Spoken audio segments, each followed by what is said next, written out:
to stand up against intolerance and extremism as a human being. What happened over the weekend in Charlottesville, Virginia was just disgusting. I was watching the news like everyone else, and you're seeing like Nazi flags and torches and white supremacists, and I was sick to my stomach.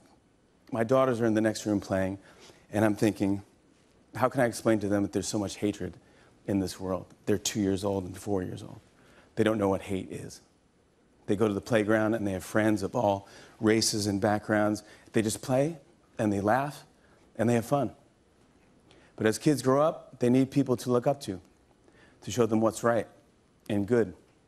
They need parents and teachers, and they need leaders who appeal to the best in us. Tonight's show host Jimmy Fallon sharing the fact that he, as a parent now, has to decide how to address big news events with his children.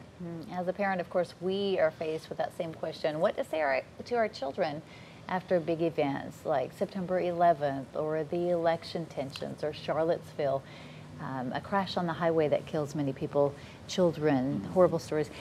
And I've been faced with this many times, and a lot of them I've chosen, I'm not going to say anything to them because all it would do is scare them or whatever if it doesn't really affect them. But then I've had incidences where they've gone to school and a teacher, has said, and not meaning any harm, but say it, let them know about it and said, of course this has happened. Right. Or other children have talked about it. Mom, we heard that there's this scary guy going through our community.